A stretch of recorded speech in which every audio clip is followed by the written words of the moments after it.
After months of exhausting work, I felt like I was on the verge of a breakdown. I desperately needed a break, a place where I could escape my routine and find some peace. One sleepless night, I stumbled upon an Airbnb that seemed perfect. It was a secluded cabin in Vermont, not far from Montpelier, surrounded by dense forests, in the promise of silence. The listing described a blend of rustic charm and modern comfort, a cozy fireplace, a charming porch, and postcard-worthy views. It seemed like the ideal refuge for a few days of tranquility. On the afternoon I arrived, after hours of driving through winding, tree-lined roads, I made a quick stop at the nearest Target to pick up some essentials. I grabbed a few bottles of wine, cheese, crackers, and a flashlight in case I wanted to explore the surroundings at night. The final stretch of the drive felt like something out of a movie. The narrow road grew darker as the trees blocked out the setting sun. At one point, my GPS lost signal, but I followed the written instructions from the host, Dana, who said to continue for about a mile past an old abandoned mill. Finally, I arrived. The cabin was tucked away among the trees and was even more charming than in the photos. Dana had left the key in a small lockbox by the door, just as she had promised.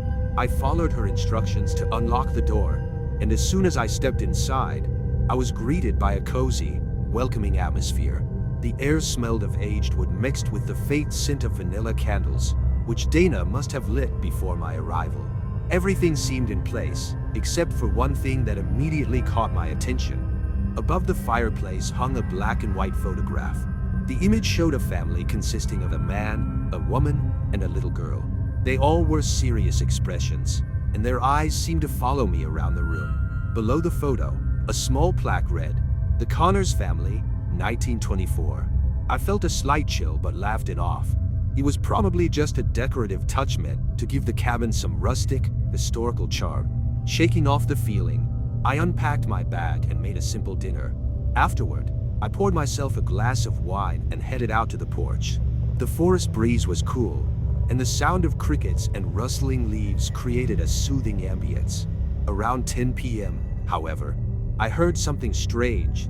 Footsteps, but muffled, as if someone were walking slowly through the leaves. I stopped and strained to listen. It could have been an animal, maybe a deer or a raccoon, but the sound felt deliberate, like a person. I stood up, scanning the dark tree line, but saw nothing. Still, the eerie sensation of being watched was impossible to ignore. I decided to head inside and lock the door, even if it felt like an overreaction. I fell asleep around midnight, but was abruptly woken by a sound from the living room. It was a creaking noise, like the floorboards shifting under weight. I checked the clock, 2:17 a.m. My heart started pounding. I got up slowly, trying to make as little noise as possible, and made my way to the living room. As I entered, I noticed something that froze me in place.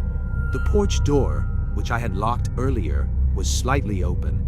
I quickly closed it, checking all the other locks in the house. Everything else seemed fine, but I decided to keep a kitchen knife by my bedside for the rest of the night. I struggled to sleep after that, convinced that something about this place was off. The next morning, after a quick breakfast, I decided to explore the nearby town. I stopped at a local coffee shop to grab a cappuccino and do some people watching, hoping to distract myself. As I sipped my coffee, an elderly man sitting near the counter struck up a conversation. He asked if I was visiting, and when I mentioned the cabin, his expression changed. "You're staying at the old Connors place?" he asked, his brow furrowing. "I think so," I replied, confused. "Why?" He went on to explain, in a low, almost conspiratorial tone, that the property had a dark history. In 1925, the Connors family, the couple and their young daughter, Margaret, had mysteriously disappeared. The last anyone saw of them, Margaret was playing near the edge of the forest. Despite extensive searches, no trace of them was ever found. Over time, the house gained a reputation for being cursed. I left the coffee shop feeling both intrigued and unsettled. I wasn't one to believe in curses, but the idea that something terrible had happened there lingered in my mind. When I returned to the cabin, my unease only grew. When I stepped back inside, a cold wave of fear washed over me. Something had changed. Sitting on the floor in front of the fireplace, Right beneath the Connors family photo was a pair of children's shoes, old and worn. They looked antique, like they belonged in a museum, but they certainly hadn't been there before. I stood frozen, trying to make sense of it. I tried to rationalize it. Maybe Dana had left them as part of the decor, and I simply hadn't noticed them the night before. But why now? And why there? I decided then and there that I would leave the next morning, even if it meant forfeiting the rest of my reservation. That night, I tried to distract myself by watching something on my laptop, but around 11 p.m., the noises started again. First, the same rustling footsteps in the leaves. Then, a creak on the porch. I turned off the lights and peeked out of a side window. There, in the faint moonlight, was a figure, small, childlike, standing still, facing the porch door. I couldn't make out its face, but the silhouette was unmistakable. My heart raced as I grabbed my phone, only to realize I still had no signal. When I looked back, the figure was gone. I didn't sleep the rest of the night. I sat in the kitchen, clutching the knife and waiting for dawn. As soon as the first light of day filtered through the windows, I packed my things and hurried to my car. In my rush, I nearly left my bag on the porch. Driving back to civilization, I couldn't stop glancing in the rearview mirror, half expecting to see something, or someone, following me. I've never rented an isolated Airbnb again. To this day, I don't know what happened in that cabin, but I'm certain I wasn't alone, and sometimes I still dream about those shoes.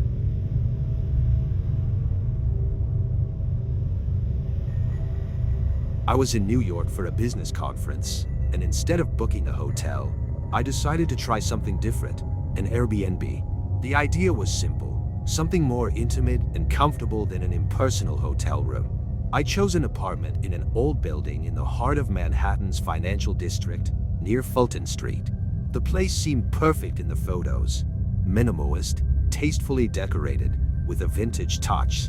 The reviews were mixed, but the negative ones mentioned minor things like the elevator being old or the plumbing making noise. Nothing I saw would bother me. I arrived at the building late at night after a delayed connection and a quick stop at 7-Eleven to grab water and some snacks.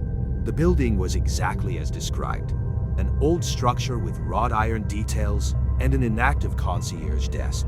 I took the cage elevator, which creaked slowly up to the 4th floor. The hallway was empty and silent, except for the muffled sound of footsteps coming from somewhere above. The apartment itself matched the photos. Exposed brick walls, large windows overlooking the city, and modern furniture. After settling in, I did what anyone would do. I connected my laptop to check emails, unpacked my suitcase, and collapsed onto the sofa to relax. That's when I noticed something odd. The air felt heavy, as if the space hadn't been ventilated in a long time. Even though the windows were partially open, stranger still, there was a faint metallic smell that I couldn't quite place. Around midnight, while watching an episode of a random show on TV, I heard a noise. It was a dry, rhythmic sound, like soft knocks coming from the ceiling. I assumed it was the upstairs neighbor moving furniture or something, so I ignored it and kept watching. But the noise persisted, now with an almost deliberate pattern. 3 quick knocks, a pause, and then 3 more. I got up to investigate. The walls were thin, and I could faintly hear muffled conversation from the apartment next door, but the ceiling was the clear source of the sound. I grabbed a brill. Yes, there was one in the corner left by the host, and gave the ceiling a few taps in response. The noise stopped immediately. Relax, I thought. It's probably just someone working on the heating or plumbing. I went back to the couch, but instead of resuming the show, I decided to explore the apartment a bit more. There was a locked door in the hallway that hadn't been mentioned in the Airbnb description. I found it odd, but not unusual. Hosts often lock rooms with their personal belongings. The doorknob was slightly worn, as if it had been turned many times. I ran my fingers over it before giving up on trying to open it. It wasn't my business, after all. Later, when I finally decided to sleep, the noise returned. But now it was louder and seemed to come from inside the apartment. A chill ran down my spine. I went to the kitchen and looked for something I could use as a weapon. The best I found was a large kitchen knife. With cautious steps, I walked toward the source of the noise, which now seemed to come from the locked door. When I got closer, I noticed something I hadn't before. Faint, almost imperceptible scratches on the wood, as if made by something sharp. I pressed my ear against the door and heard breathing. Not loud, but unmistakably not mine. "Is someone there?" I asked, my voice steadier than I felt. Silence. Then, something responded, not with words, but with a sound. It was a click, like a lock being undone. The doorknob turned on its own. I took a step back, gripping the knife tightly. The door creaked open slowly, revealing nothing. Just an empty closet with old hangers and a pile of cardboard boxes in the corner.